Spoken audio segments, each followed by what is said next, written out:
Cast your mind back to childhood. What simpler pleasure could there be on a rainy Sunday afternoon than getting a cardboard box and pretending to drive a lorry? Well, don't answer that. There are quite a lot of simpler pleasures. In fact, pretend this cardboard box lorry is absolutely full of them. A whole trailer full to the roof with simpler pleasures than cardboard box lorry driving. But what do you do if, like me, you're rather too large for a cardboard box? Oh my god, pay attention to the road, man!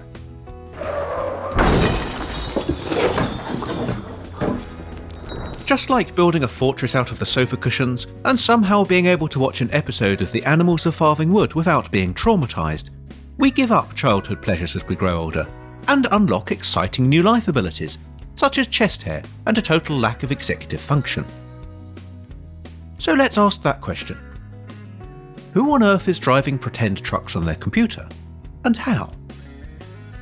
Currently, at the top of the truck simulation tree, and the ones you'll almost certainly have heard of, are the two SCS software games, Euro Truck Simulator 2 and American Truck Simulator.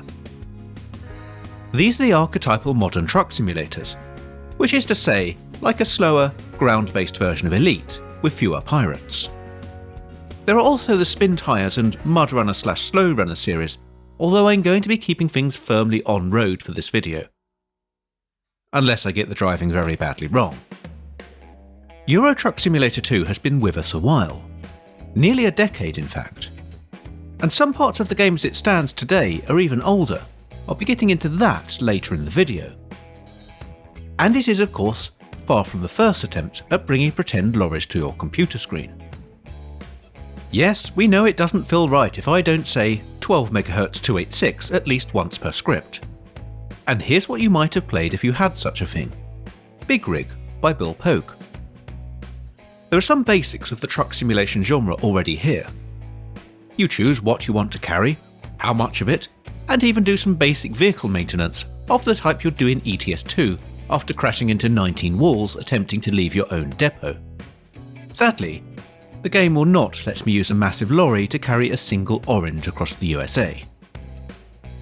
Once in the game proper, this text prompt is the sum total of interactivity. You choose a speed at which to go, and various events will play out according to that speed. I guess that's kind of how driving works, if you think about it.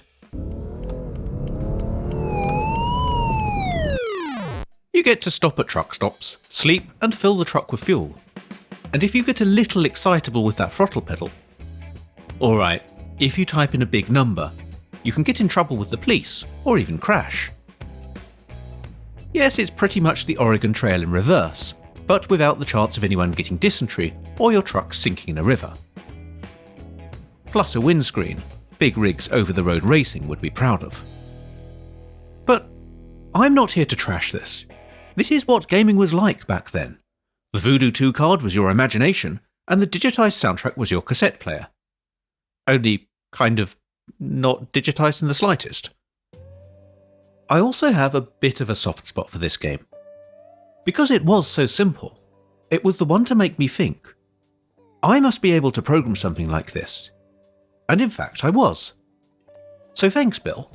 You're the reason I spent my early teenage years nose deep in the revolutionary guide to QBasic, rather than discovering heavy metal. And here is one of those QBasic games I wrote. Sadly not a truck simulator, although it does feature the odd truck. I'll leave it up to you to decide whether this is more or less embarrassing than some of the records I bought at the same time. There were also two similar edutainment games, Cross Country USA and Cross Country Canada, which have an even more obtuse text-based interface. If you wanted some real-time input for your simulated PC trucking, that didn't come about until much later. While a few otherwise normal racing games let you drive trucks, and there was even a dedicated truck racing game for the Amiga, the next game of note to feature cargo delivery was the Russian 1C company's hard truck, Road to Victory, programmed by Softlab NSK. Even so, this still focused heavily on racing, with the cargo delivery simply a race along a linear route. Kind of a need for not very much speed. It was also near unknown in the UK. While I played a demo, I never found it in a shop, and my one attempt to download it from Kazaa taught me that the title has another meaning, one which will give you access to quite a lot of videos with an 18+ rating. So don't search for this game without the term 1C software or Road to Victory, is my advice for today. And you're unlikely to get much joy even so, as it really does not like running on a modern OS. This demo was all the footage I could capture. Economic Simulation came with the sequel, Hard Truck 2. This was released a year or so later in Europe as King of the Road, with a few minor changes and enhancements. But it's clearly Russian in origin, with a roster full of Zils and Kamazes, and you might need a bit of extra reference material to recognise the traffic cars. This is also perhaps the most elite-like of the truck simulators, featuring combat with the Mafia once your company reaches a certain size. Except it's a bit one-sided. You can't fit machine guns to your truck to fend them off. Wouldn't that have been great? Interstate 76, Truck Edition. The game also has a racetrack, where you can race your trucks instead of using them to deliver cargo. Similar to later games, you can also hire drivers and buy a fleet of trucks, swapping between them at will, although you're not able to change from driving a truck with a trailer to one without. With King of the Road achieving moderate sales success, Softlab NSK planned a truly epic sequel. Instead of the ersatz Russian countryside of Hard Truck 2, the action would take place in a fully modelled section of California. Teaser screenshots showed multi-level intersections and boasted of complex physics. Preview features mentioned phrases like one-to-one scale and instantly recognisable locales. But with each breathless preview, the release date seemed to move further and further away. When exactly was the new game, Rig and Roll, going to release? The answer to this was 2010, or the very end of 2009 if you were willing to go to Russia to buy it, where it was originally titled Hard Truck 3. Which was a problem, as the game looked very dated by this point. Some things had even gone backwards since King of the Road. The driving felt more like a slightly slippery mid-90s FPS than anything to do with tyres and tarmac. There were some unique ideas, such as the hitchhikers you'll find at junctions, but it was a game that at best ought to have been released by 2005. Frustrated players asked what had happened to the promise of those early previews. Had Softlab NSK spent too much time doing contract programming and ignored their game? Or was it just too ambitious a project for a small team with a limited budget? The problem with releasing so late was that theirs was no longer the only truck game in town. And I'm not talking about arcade titles like 18-wheeler American Pro Trucker, or the, careful how you say it, Big Mother Truckers either. I think I've even got a copy of that. It was bundled with a graphics card. I've never played it. The Hard Truck series was published in the US by ValueSoft, a company that achieved meme status in the early 2000s for the quality of their products and frequency of releases. And 9 years isn't a suitable time to wait for a follow-up, even if the main description of your output doesn't include the words shovel and where quickly hacked together by whoever promised to do it most cheaply. So ValueSoft looked for another developer to continue the Hard Truck series. The developer in this case was SCS Software, a Czech outfit who may be familiar if you remember the start of this video. They put together Hard Truck 18 Wheels of Steel, which is dreadful. Ware shovel of the highest order. I'm sorry, I know people have fond memories of this, just as I have fond memories of typing 57 into Big Rig about 900 times. But this is an awful game. Physics are something that happens in the next universe over. The game world is assembled so hastily it looks like it belongs in a 1970s episode of Doctor Who, and it features only the most rudimentary game elements required to make it clearly about trucks and not, say, hoovering or taking the bins out. But it did start a series with a lot of titles. This is going to be almost as bad as that time I tried to list all the platforms Lemmings appeared on, but we have Hard Truck 18 Wheels of Steel, 18 Wheels of Steel Across America, 18 Wheels of Steel Pedal to the Metal, 18 Wheels of Steel Convoy, 18 Wheels of Steel Haul-In, 18 Wheels of Steel American Long Haul, 18 Wheels of Steel Extreme Trucker, and 18 Wheels of Steel Extreme Trucker 2. You'd think they'd go for some variety. What about 17 Wheels of Steel? I think I've lost a wheel somewhere. If you've got a keen eye, you'll notice what I'm playing here is 18 Wheels of Steel Across America, because it's the earliest one I can find with a downloadable demo, and I've already bought quite a lot of not very good trucking games for this video. There's a limit of quite how much I'm going to spend on bad games for something that might just about get 100 views, so, subscribe and share this with your friends if you'd like me to support the vintage shovelware industry. SCS, to their credit, slowly improved the game over the mini releases, with bigger maps and more features, although these would sometimes be lost whenever they upgraded the game engine. Yes, the word shovelware still runs through it like a stick of seaside rock that says "Beware of shovel," and some entries belie the hasty development of a company also trying to develop some of ValueSoft's hunting simulators at the same time, but they were clearly trying to make a better game about trucks. In 2008, they decided to try a different continent. Euro Truck Simulator featured a very condensed version of mainland Europe and a slew of ersatz trucks with realistic models, but names like Swift, Valiant and Majestic, where they didn't have any licenses for the real-world manufacturers. It also had the floaty, ice-like driving dynamics of the 18 Wheels of Steel series, but the mechanics of checking your mirrors and driving in traffic were surprisingly satisfying. And certainly better than typing 56 into a text prompt. Or would that be 90, given this is supposed to be Europe? It was also published in the US as Big Rig Europe, possibly out of fear that if we didn't use the word big, then the American audience would assume Euro trucks were about the size of a Volkswagen Beetle. The trucks might not have been tiny, but the map certainly was. SCS attempted to rectify this with a couple of follow-up games in 2010, UK Truck Simulator and German Truck Simulator, featuring only a single country each, but a more detailed map in both of them. And here's where we have a bone of contention between UK fans of pretend lorry driving and SCS. I don't have to own UK Truck Simulator to show you what its map looked like, because the UK section of the map in Euro Truck Simulator 2, as of today, is still that same old UK Truck Simulator map. And to illustrate why that's a problem, allow me to show you the same junction in two different driving games, Euro Truck Simulator 2 and Real Life.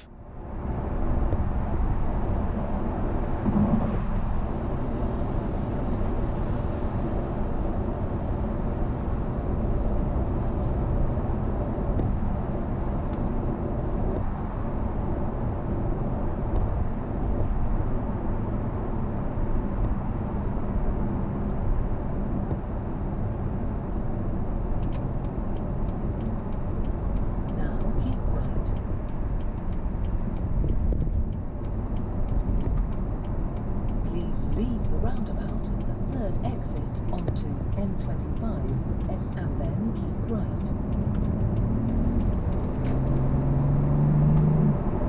Now keep right.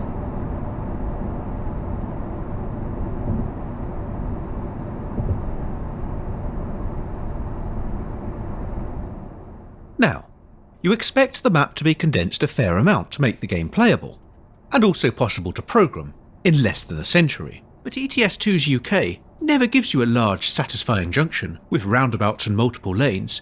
They're all like this. One lane disappears from the side of one motorway and appears at the side of the next. It's even more egregious when the motorway is only 2 lanes to begin with.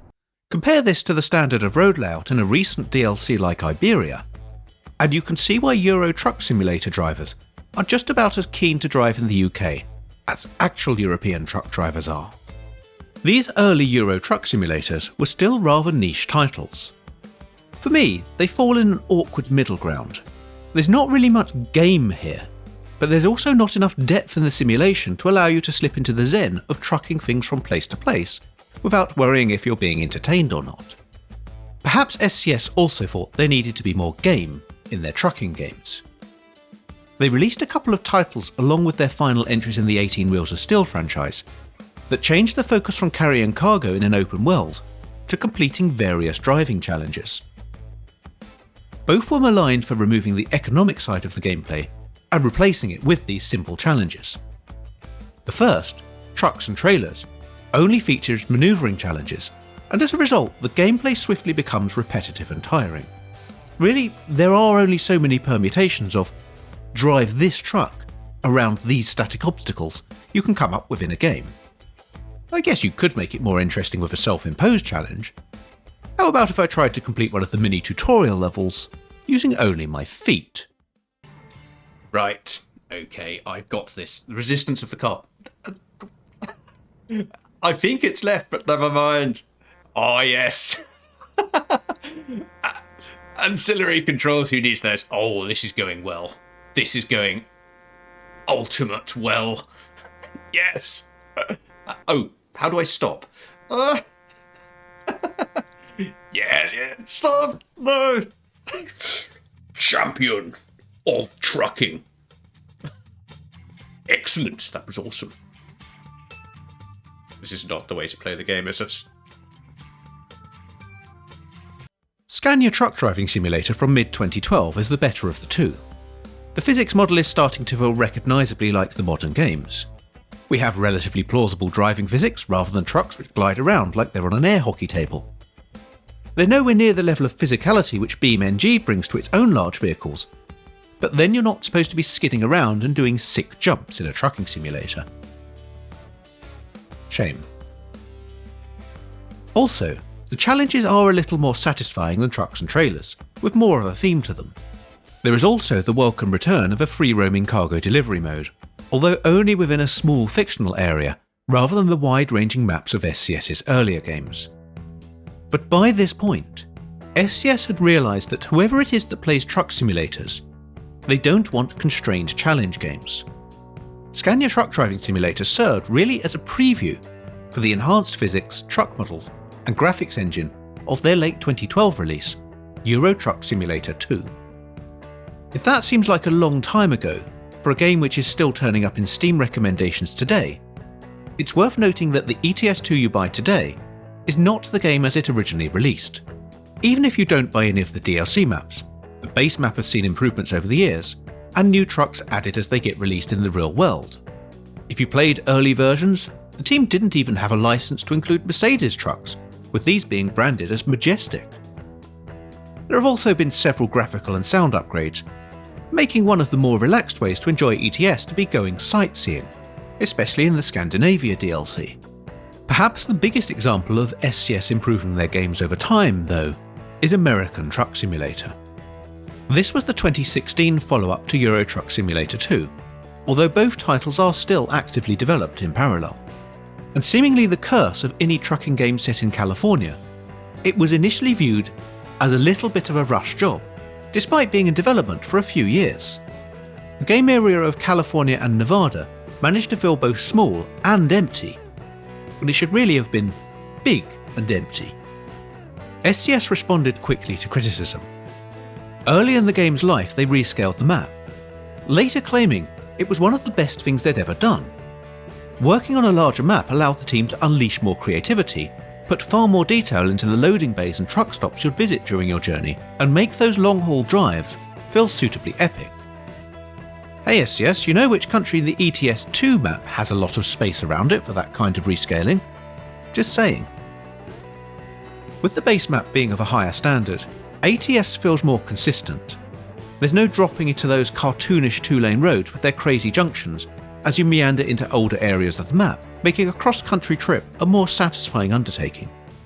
The DLCs have also managed to make each state feel unique, whether it's claustrophobic forests and industrial decay in Oregon, or winding mountain roads and wooden lodges in Colorado. SCS are slowly filling out the map from west to east, so maybe one day you'll be able to take a cargo of oranges from Los Angeles to New York. But maybe not by repeatedly typing 57. So what about that question from the intro? Really, who plays a video game about trucks? Well, it turns out quite a lot of people. SCS have sold over 11 million copies across both Euro Truck Simulator 2 and American Truck Simulator. A large proportion of which is to people who think it's some kind of joke, then discover simulated trucking has a wonderfully relaxing feel. How many other games do you see repeatedly reviewed the words comfy or cozy? Also, a surprisingly large number of truck drivers, including retired drivers who enjoy playing the game to relieve a life spent on the road. And of course, two of those sales are me. Because I love that style of gaming from Frontier and Elite. where you're left to your own devices to transport cargo, customise your vehicles, and roam around discovering things. I sometimes joke that in a list of greatest video game characters of all time, Truck Simulator's maps should be in the top 10. There really is something about crossing a bridge at sunset, or seeing the view open up from a mountain road while you're delivering goods from one place to another, that feels endlessly rewarding and transcends just playing a fairly cheap computer game.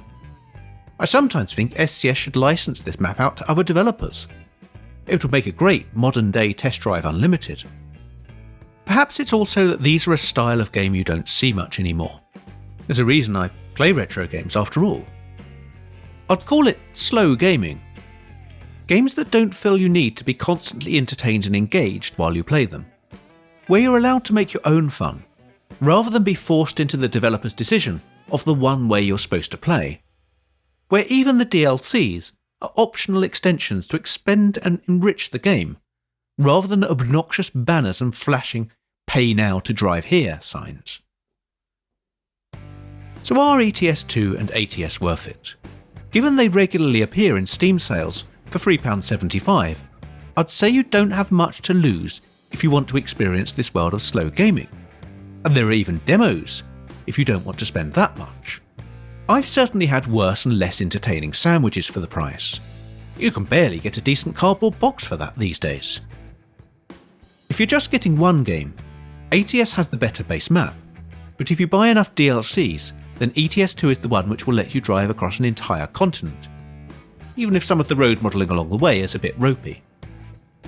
And if you're willing to pop a quid or two in a donation box, on top of your DLC purchasing spree, there's the Pro Mods map, which fixes all the criticisms I have about shonky UK junctions, while also letting you pit your skills against unique experiences such as snow and ice in the Icelandic mountains. And what else are you going to do on a slow Sunday afternoon? I mean, if you're not already sitting in a box or filming the M25 for a stupid video idea.